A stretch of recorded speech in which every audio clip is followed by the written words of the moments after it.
各位观众朋友，大家好，欢迎收看我们美南 J 与 J 论坛，我是主持人马健 Jimmy Ma，很高兴我们的好朋友 Jim Notway 跟我们一起来讨论这个礼拜的时事。How you doing, Jim?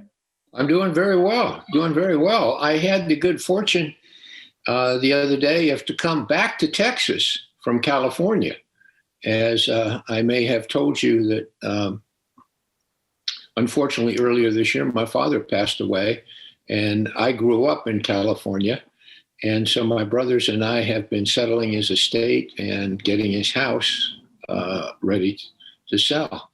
I'm sorry for that. My condolences. Thank you. Thank you. It has been a very interesting process, but I've made 5 trips there this summer during the pandemic.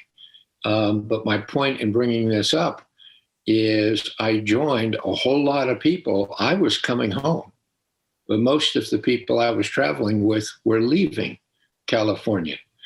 And so having all my family in California, I've been watching and listening to the changes that are going on there. And thankfully, they're promoting changes that are very favorable to Texas. This is the perfect timing to talk about it. The fact that you have firsthand experience and the fact that you are a real estate mogul. That's perfect because it's in the headlines. Let me confirm this. I did not know your father passed away. When did this happen? Oh, yeah. Well, thank you for your condolences. I appreciate that. Yeah, he was 94, lived a very strong life until about the last year to 2.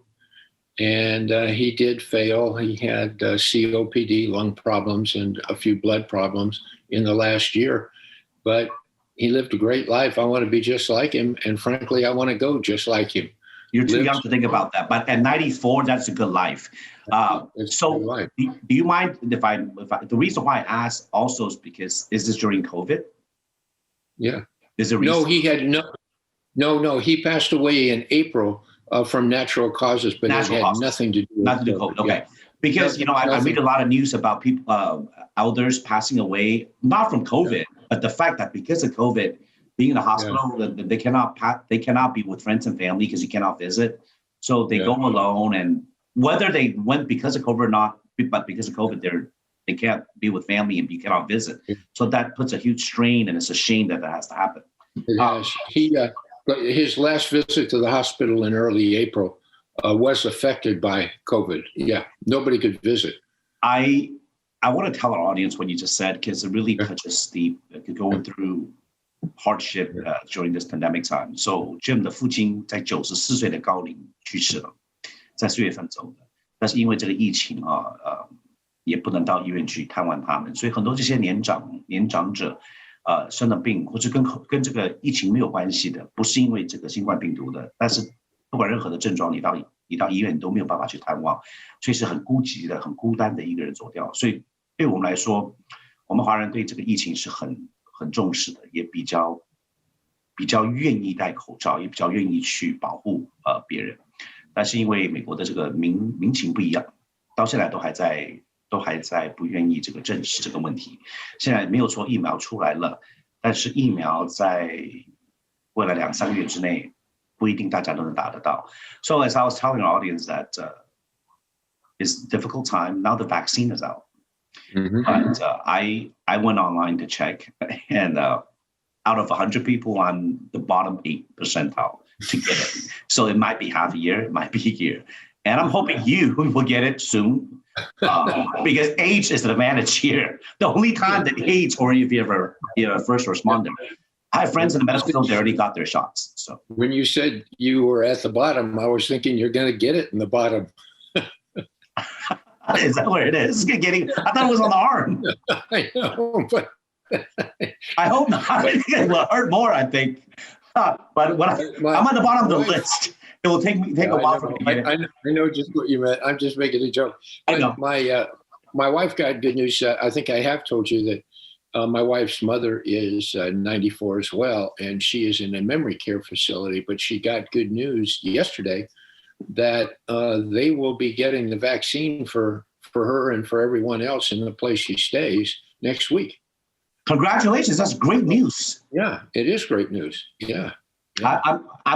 I'm so looking forward to this being over. But this brings up a lot of issues that's COVID related. A host of issues we talked about. Earlier you said, let me tell our audience what we talked about. Sure. 我们这个因为疫情，所以关联到我们这个礼拜我们这个商业的这个经济上的头条，就是特斯拉那个这个公司电子车公司宣布把它的总部跟制车厂要移到德州，移到 Austin。甲骨文 Oracle 也公布了，在过去1个礼拜尽量移过来，然后 HP 会移他们的总部到这个休斯顿，也是德州。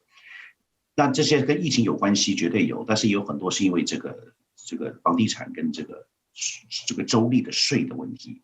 那刚好我们 Jim 绝对是在这里的专家，因为他是房地产的大亨，加上他在加州，因为他父亲过世，他来回跑过去这个在疫情当中来回跑了好几次到加州去处理这个房地产这个遗产的问题，所以他是这个感受到这个问题的纠结性。我再跟大家提醒一下，我们休斯顿至少我们德州是这个疫情最严重的之一。过去这几个礼拜，尤其是感恩节前后，我都收到了新闻报道也报道出来，这个德州的我们休斯顿这个俱乐部或是酒吧或是吃饭的场所，一样是人山人海爆满。并没有真正的这个 social distance， 也没有任何一个人戴口罩，这些都是公布出来的。然后这些俱乐部啊、舞厅啊、酒吧，这些都是之前被罚过款的好几次了，但是一样的在举行这些活动当中没有发生。So I was telling your audience, California, what's in the headlines? A lot of jobs, a lot of people moving to Texas. Real estate, COVID, they're all related, and they're all related. I was telling the audience, being in Houston, we're in the worst state and the worst city, and yet in the last few months, I mean, it's on the news. We're seeing videos of clubs, bars, restaurants, repeat offenders, obviously being fined before, having parties, having crowds, no mask, no social distance, as if nothing happened. These are also the same people that will complain later. We should not shut down. Oh, this is infringing on my rights, because they're not willing to. And these are younger folks, that probably are not high risk. So what I'm saying is, I'm trying to tell our audience the difference between a lot of them. It's the culture issue, right? Being American, infringing my rights, having more of a fear of the big government. But when it comes to this, the analogy has always been, if you're on a sinking ship, are you going to argue about wearing a life vest? Are you going to say, hey, I don't want to wear it because this is my right. You cannot force me to wear it. So it's hard. It's hard. But let's go back to California, which is important because everyone here is fearful. My friends, Jim, are, please don't bring those extreme liberal views to Texas. All these people moving here. The city of Austin has the newest new residents moving in from out of state in all of the United States. Their real estate backlog is what usually is a 30-day to 45-day inventory. They're down to, I think, less than 30 days now. Which means that all the new houses, new homes on the market are sold and there's no new one coming up. Within 30 days, there will be nothing to buy, which is booming, right? And the crazy thing is that Austin's real estate market has already been increasing by double digits before Tesla or Oracle announced their move. So could you tell our audience a little bit, what causes this and what is the motives behind, and compare what's the difference between California real estate and here? I think there's two or three great big reasons. The first one is the difference in the overall business climate, including taxes, including especially corporate and high individual income taxes. There's just no question that Texas is a lot easier to do business in. You can get permitting much faster. You can build plants without regulatory interference. The school systems, by and large, are as good or better. The lifestyle is better. Commuting is easier. All those things factor in, but right at the top are business conditions and corporate and high income taxes. Texas does not have a state income tax, nor do any municipalities in Texas have local income taxes. California just keeps increasing them for a variety of reasons. And people, and particularly the leadership of major corporations, are getting tired of it. And probably no one has been more outspoken than Elon Musk about this and what he has gone through trying to do things with Tesla. So that's all item number one. Item number two is, I think, a sense of freedom. When I grew up in California, the biggest attribute in life was to be free. Now, along with freedom comes responsibility. But California has increasingly a heavy-handed regulatory environment, particularly when it relates to housing and other forms of real estate. And that is forcing up costs on everything. Supply and demand. Supply is shrinking, demand is increasing, and most people, particularly young people, are on the wrong side of that balance. They can't afford to buy their first home. They'll never get on the ladder, if you will. Texas, it's still relatively free and flexible. Austin, I believe, given what you said earlier, which is absolutely correct, is a bit of a counterexample to that. But you move to Dallas, you move to Houston, you move to San Antonio, which is only a half an hour away from Austin, which is exactly why my son and his wife decided to move to San Antonio. Housing is plentiful. It's very good. The schools are good. The lifestyle is good.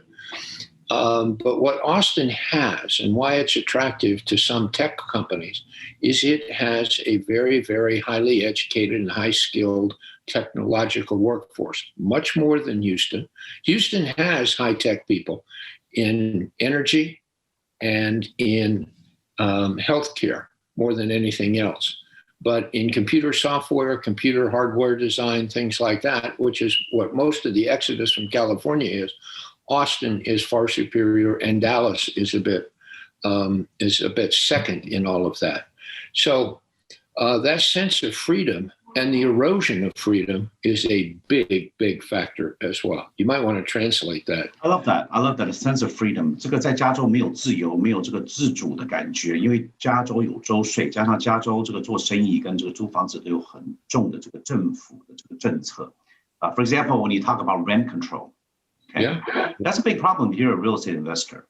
Yeah, it is. Your tenant could just stay there. Paying the same rent from 20 years ago while you're sitting there paying taxes, insurance that keeps going up. This also explains why in the Bay Area or in San Jose, parts of LA, it's ridiculous. I see it all the time because I have friends there. You know, you're renting a one bedroom, one bathroom studio for $34,000, even more sometimes. Yeah. To, like you said, for young people to raise a family, to have kids is impossible. However, moving to Texas, you can purchase a home for $200,000 even with a yard, even less. I'm very familiar with Hill Country, by the way, so I would like to tell our audience, yes, without traffic between San Antonio and Austin, maybe 30 to 40 minutes. But I've driven that many, many times, I-35. There is always traffic. They're trying to expand it, but it's a little too late. So we're looking at an hour and a half on average from San Antonio to Austin. Hour to an hour and a half without massive traffic. Really is pretty bad because I'm there very often, and I used to go there all the time too. And then even recently I go there. Between San Antonio and Austin, it takes about an hour and a half now. Back in the day, 30 minutes, 40 minutes. But nowadays with the traffic is horrendous because you're right, so many people commute. And between Austin and San Antonio, the cities are booming from San Marcos to Buda, a lot of satellite cities. Buda used to be farmlands. You know, I know that because I have a friend that lived there. Buda used to be a 20, 30-minute drive to Austin, but now it's booming. And, you know, because Austin's not Houston. Houston, you're so spread out. Austin is more compact. Yeah. But now with Round Rock to the north, to Buda, and to San Marcos to the south, it is a whole neighborhoods and suburbs that sprouted up to support Austin's boom. So yes, I agree with you. Let me tell our audience what you said specifically also about difference. 如果说加州的人搬来这里，有些是因为公司，但也很多也是公司派来，或是很多是这个没有选择，因为没有办法，这个有家庭没有办法居住的环境，那个水准太差。So I mean, quality of life and living conditions are important. I mean, that is a basic American or human need to provide, right? Enough space for the kids to have a yard. That's the ultimate American dream. Right. There's a third item. If number one are business conditions, and number two is a sense of freedom, both business freedom and personal freedom, where it's being lost in California, but it's still here in Texas to a larger degree. And the third is the interplay between politics, regulation, and business, and personal lifestyle. Let me give you an example. The school systems in California are in a tailspin. Quality of education is going down almost everywhere. Why? The largest single political force in California is, guess what? The teachers' unions. People who are raising families that have children feel totally powerless to influence what goes on in their schools. And the costs of education, and therefore, even in California, property taxes, which are funded mostly by, schools are funded by property taxes, are going up and up and up. So people are paying more and getting progressively less. And all of this has been exacerbated by the pandemic. Most of the transfer of companies from California to Texas is much bigger, much longer gestation period than the pandemic itself.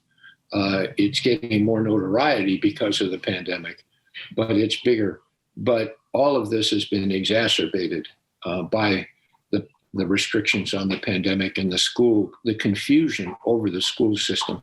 Texas still has the ability to create charter schools where parents are far more influential on the schools, and the schools are far more accountable to the parents. Charter schools.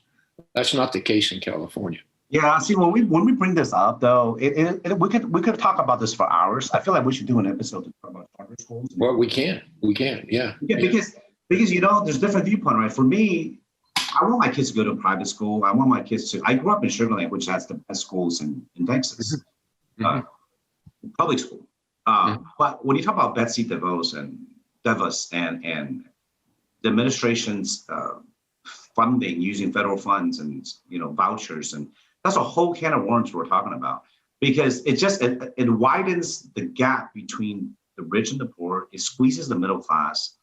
I don't really believe in charter schools either. I don't have a solution for how to bridge the gap. But you're right. Education is the backbone and foundation of this nation.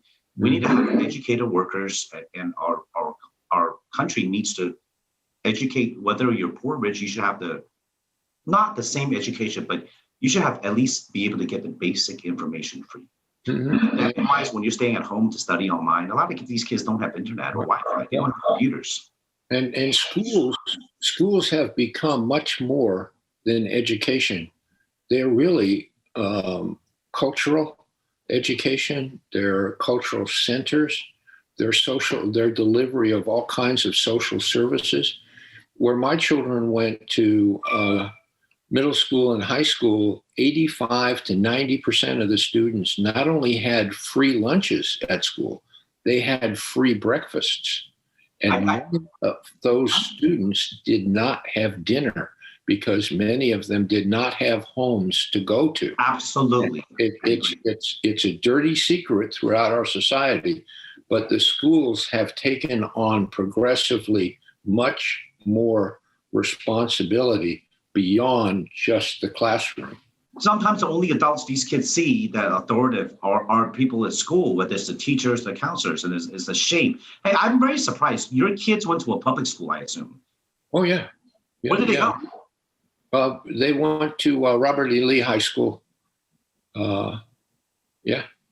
Well, I'm speechless. Your kids are world travelers, highly educated. You know what? That actually proves something.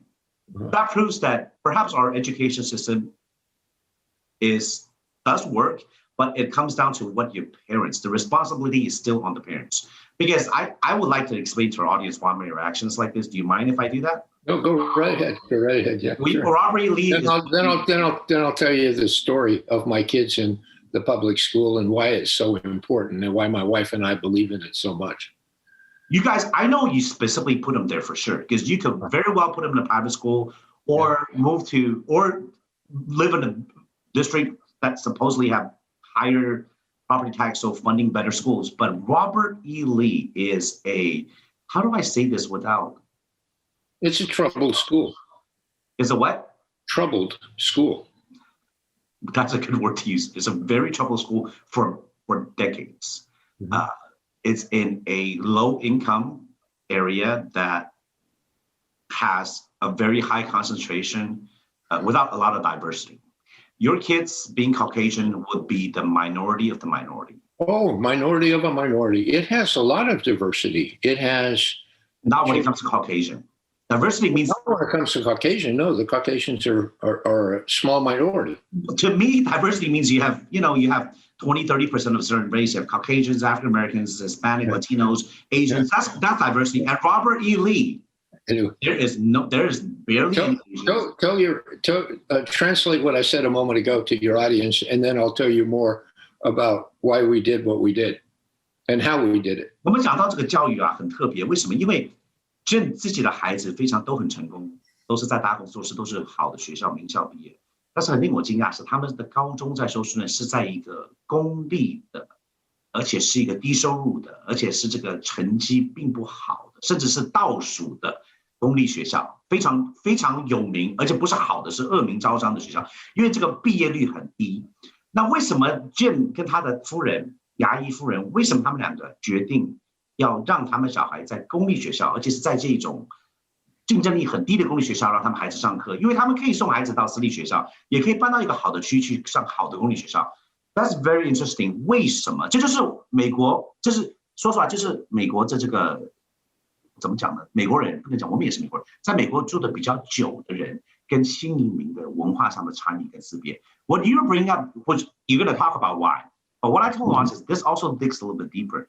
This is how you understand how someone that's been here for generations, how not all Americans, but how non-immigrants, non-new immigrants think when it comes to education. For Chinese, for Asian Americans, actually for most immigrants, education is paramount. Coming here with nothing, you know that's the only way out. So for Asian parents, there's no way, especially someone that is successful, high income, educated, to put their kids, if they have a choice, to put their kids in a public school that has such a low graduation rate, that doesn't have resources, that is not even close to being a great school, not even an average school. So please, I want to know what your rationale is. I kind of know a little bit, and I really applaud you because I know why. Because I don't have the courage to do that for my kids, because I know my wife would not be happy. But I want to hear why you and the business make that decision. Okay, there's a lot of pieces to the story, so bear with me. This may take a little while to discuss. Please, I would love to hear. We will all want to know. All right. The first thought was, in Texas, we pay, when you own a home like we do, especially a big home, an expensive home, you pay a lot in property taxes. The overwhelming percentage of those property taxes go to the school system. So why should we pay high property taxes for schools that we don't use, and at the same time send our kids to a private school, which costs another fortune, and pay twice? It's just foolishness. The second thing is, if you talk to educators, they'll say the thing that they need most, particularly in troubled schools like Robert E. Lee, is they need more parents to help take control. So the worst thing that parents that care a lot for their children and the school, and they care for the school and what's going to happen, the worst thing they can do is abandon the system. They really should invest their time and their effort and their leadership to help the school improve. Okay. Third, it wasn't long after we moved here, and our oldest daughter was 9 at the time, and our youngest was 6 months. We had 2 kids in between. That we figured out that under the new affirmative action programs at the University of Texas, that the only people that got into UT were in the top 10% of their class. Well, if you go to some of the real prestigious private schools, the ability to get in the top 10 was about that big. But if you went to the trouble schools, just the odds, you would do better. Don't lose your train of thought. I'm going to cut in real quick because what you said, I fully experienced it growing up, even though it was so long ago. I went to Clemens High School here in Sugar Land, which is, I don't know, at the time, maybe the number 2 public, Bel Air High and Clemens, the 2. Yeah, Bel Air is always, but go ahead and translate. So what I'm saying, I agree with you because when I graduated, I did graduate not top 10, maybe top 15%. Yeah. Because my top 15%, I will be the top 1% and 90% of any other school in the state of Texas. But because I'm either Clemens or Bel Air, your top 1% drops to 15 or 20. Our school at Clemens, even though it's a public school, is full of, I hate to say this, Asians whose parents are immigrants. So it's the most highly concentrated. It is not diversity when you have 40, 50% of the student body that is Asian American. Right. It doesn't represent the true numbers, right? And then you have Caucasian and very low rates of minorities, other minorities.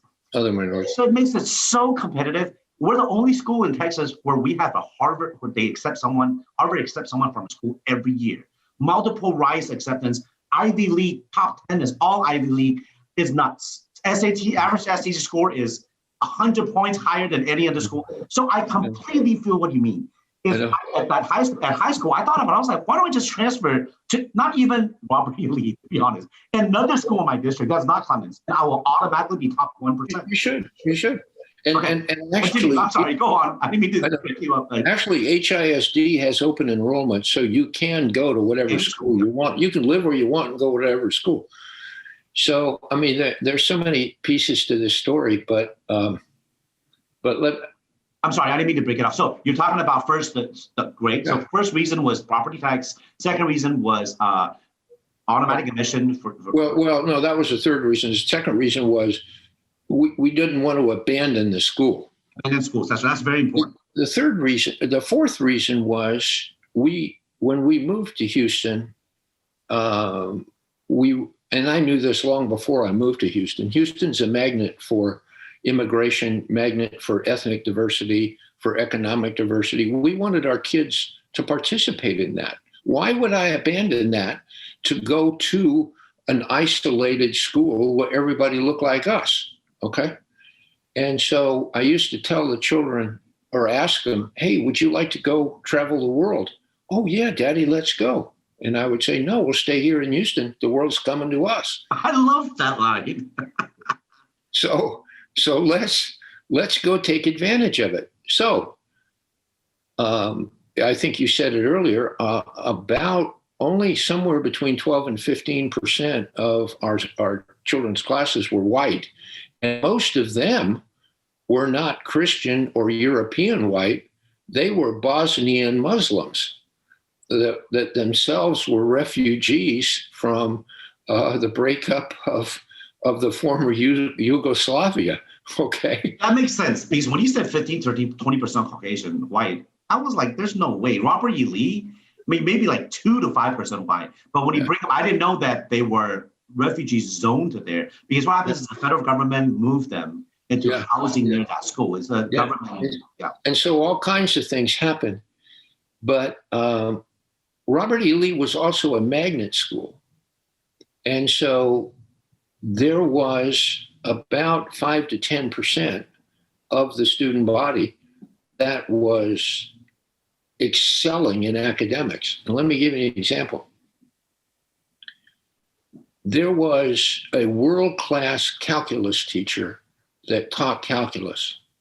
And our first 3 children, at the end of sophomore year, had advanced calculus. They each, at 3 different times, 2 years apart, they each took advanced placement test in advanced calculus, not regular calculus, advanced calculus. All of them got fives, perfect scores. As sophomores in advanced calculus AP, and it was absolutely incredible. I was an engineering major at Stanford. They had better and more calculus as a sophomore than in high school than I had as a sophomore in college. Okay, to let you know how strong things are. Our son, Isaac, I did not know that. yeah, our son Oliver he eventually became the valedictorian of the graduating class when he graduated. That sophomore year, he and his best friend, whose name was Like, who was an immigrant from Ethiopia and who came here in 7th grade not speaking a word of English, he too got a 5. They both skipped junior year and graduated in 3 years. Their senior year was next. They both applied to early admission, Oliver at Princeton, Like at Harvard. They both got admitted early, okay? And Oliver was valedictorian and Like was salutatorian. But the story gets better. My wife said, okay, now you're going to go to senior year. You've already taken all the math.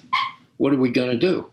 So I knew the guy that ran at the time, it was the regent at Houston Community College. And I said, I'll arrange for them to go to Houston Community College. So we set that all up and they would go take their math. But then my wife went and talked to the principal of the school. And you know what he said? He said, they don't need to go to the community college. I'll get them into Rice. So they took, each of those two guys took in each of their 2 semesters in senior year, an advanced math class, differential equations, et cetera, and advanced humanities course, philosophy, et cetera. And each of them on 4 courses got A's every time at Rice. Okay. And that's in part, I think, while they were so readily accepted into the college. So my point is that you can do wonderful things when the stuff around you isn't necessarily the best. And so I called up 2 people.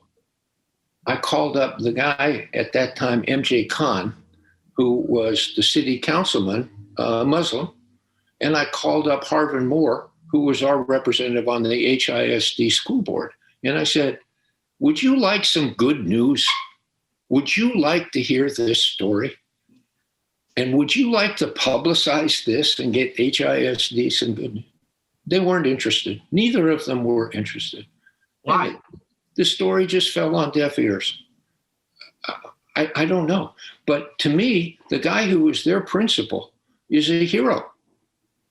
But he was later fired by the new superintendent 5 years later because the whole school didn't perform well. Well, what they missed several years later was a little thing called Katrina in New Orleans. What happened during Katrina? 300,000 people, mostly the poorest of the poor, who were literally refugees, moved from New Orleans to Houston. And a huge portion of them came to Robert E. Lee. Anyway, I'm getting into that brings the grace. I get it.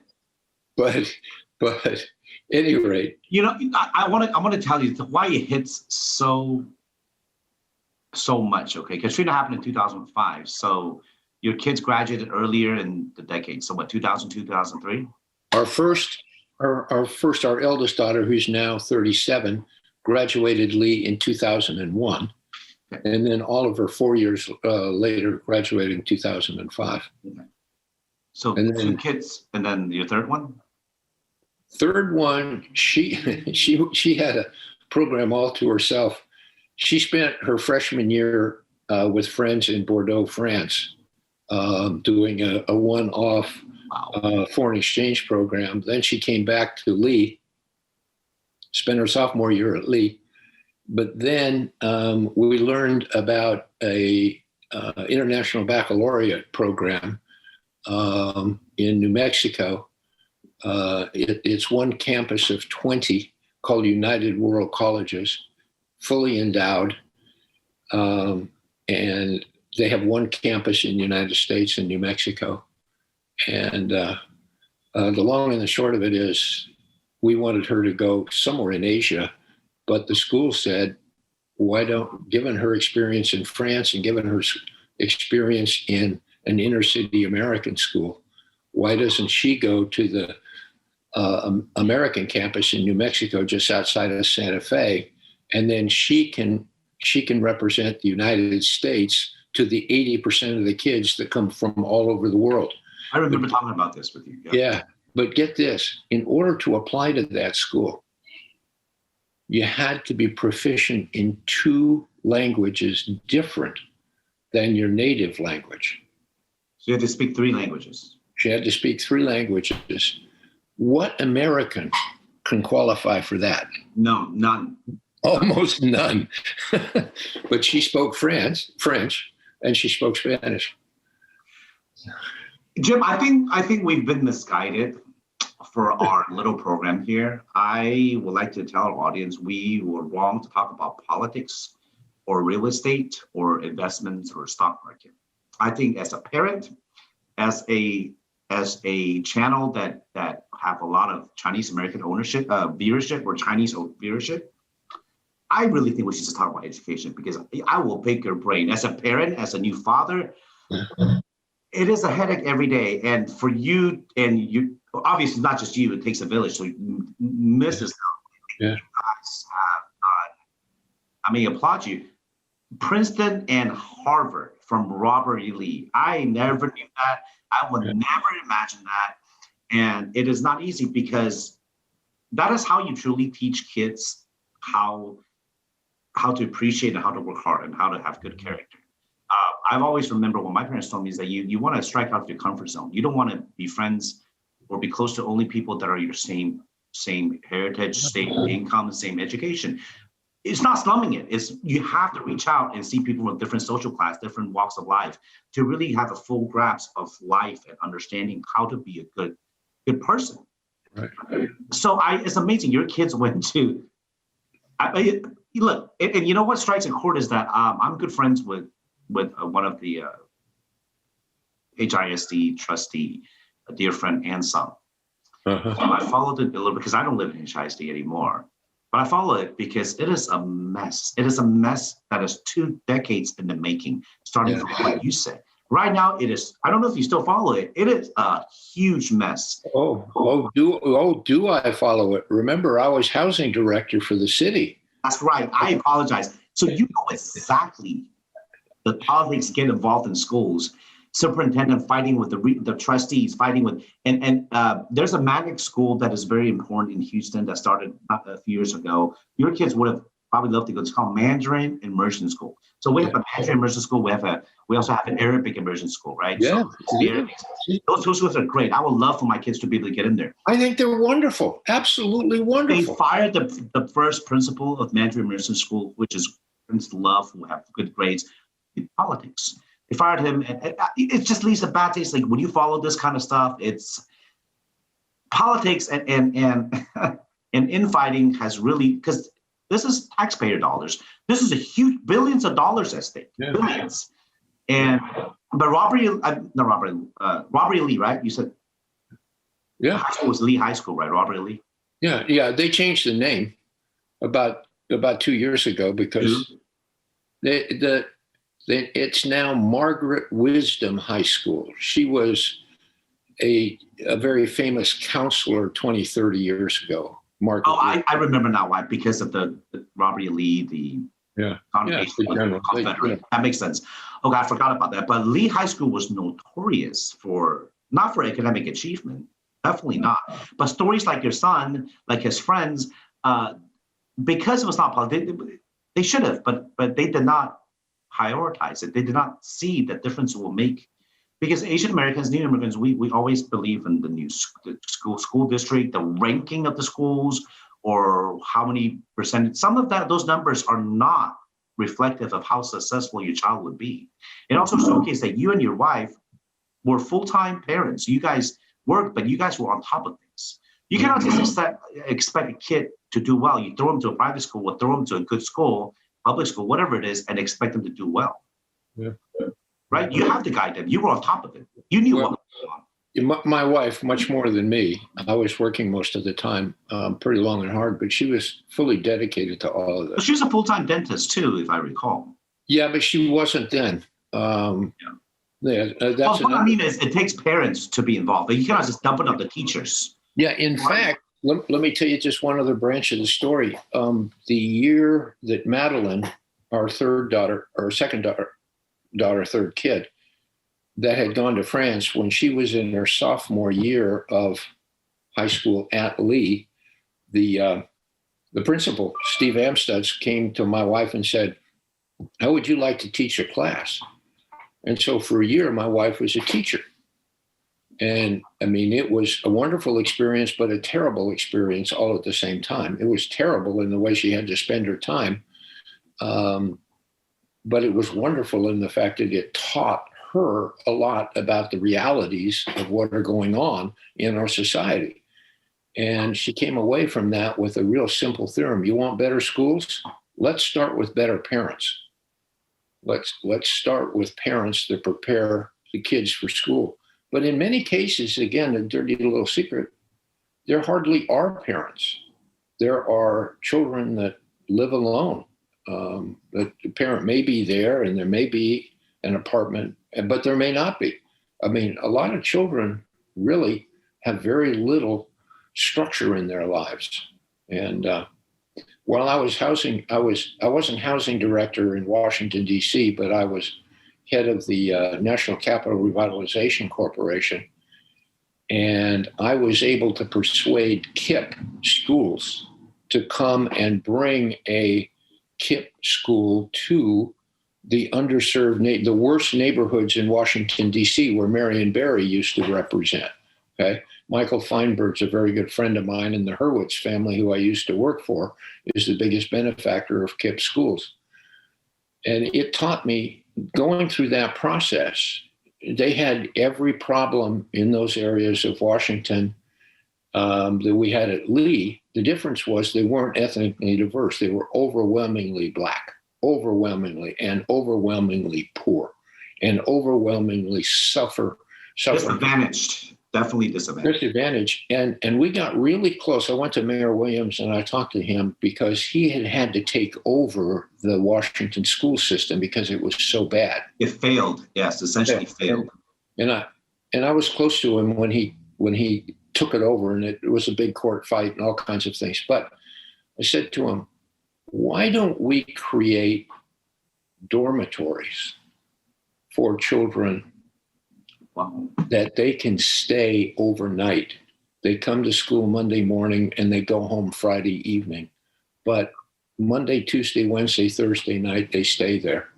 And I described what I had as a model for him. And he said, that sounds like an orphanage. And I said, you know what? That's really what it needs to be. Because otherwise, the kids are lost.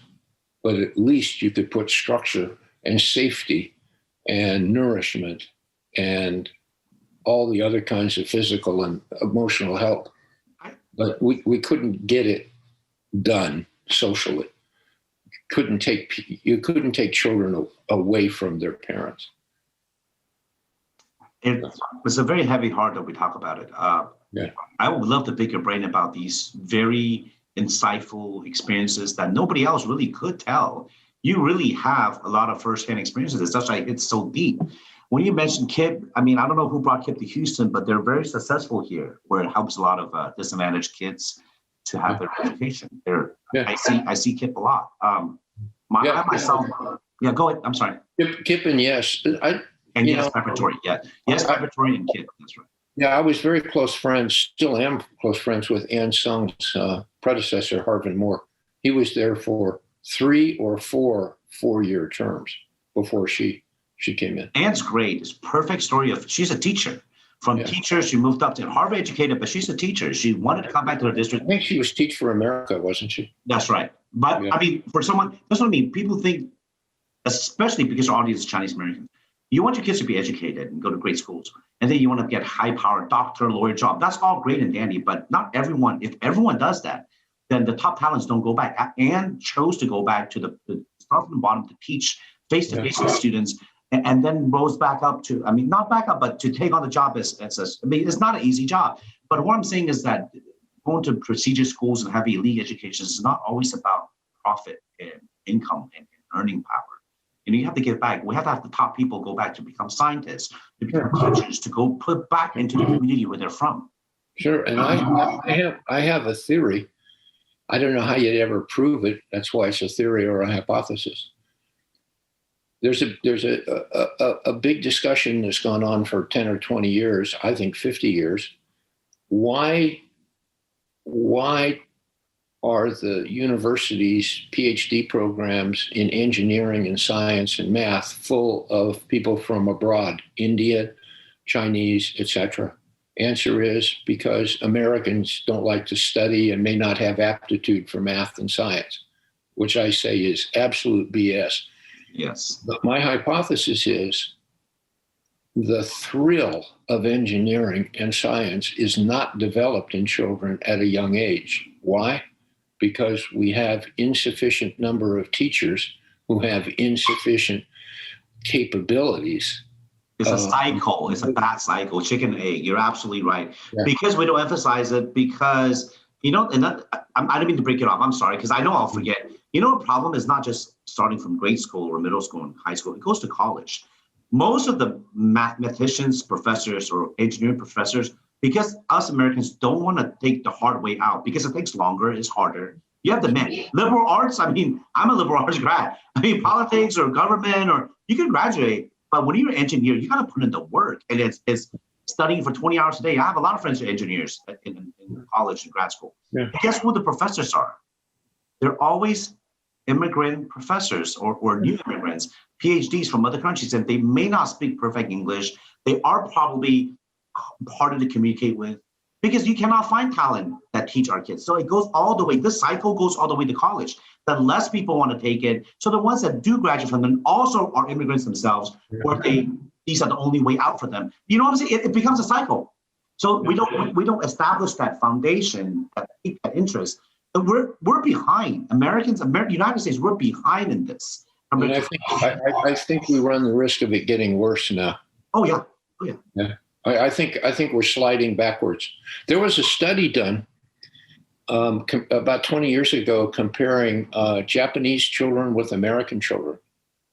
They found out the Japanese children were far better at math and science, but English children were still better at English. American children were still better at English.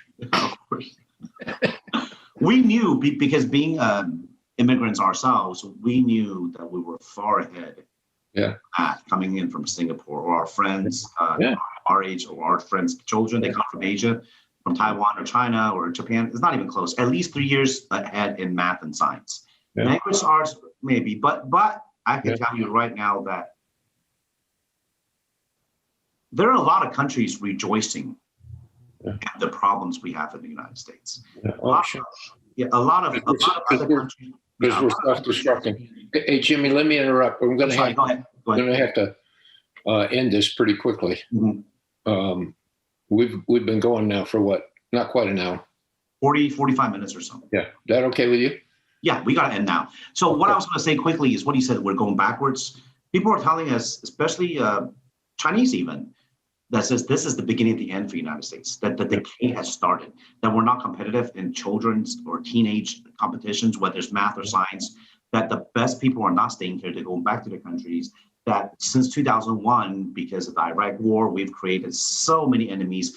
Because after World War II till now, till 2001, we were the world police, and our ideology was supposed to be peace and bring democracy to people. Look at what happened in Vietnam and Korea and Afghanistan. I mean, it's a series of failures, literally nonstop. And then our failures are in South America, Central America, the CIA. I mean, it's nonstop. So it's like the king's clothes. It's we're naked underneath. And now before we're able to hold on because we have the educational advantage and the engineering and technology capabilities that are ahead of everyone else. And now we're even losing that. So it's a concern. So we could delve deeply into these conversations.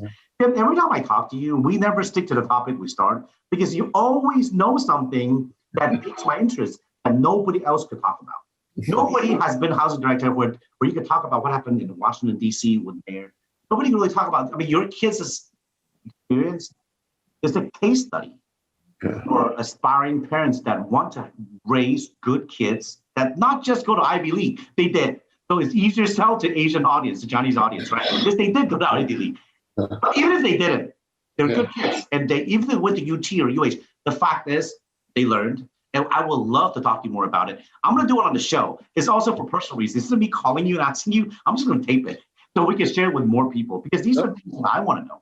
Sure. No, that's fine. Let's do it on the show. We'll do it maybe next week. We'll do it next Wednesday night.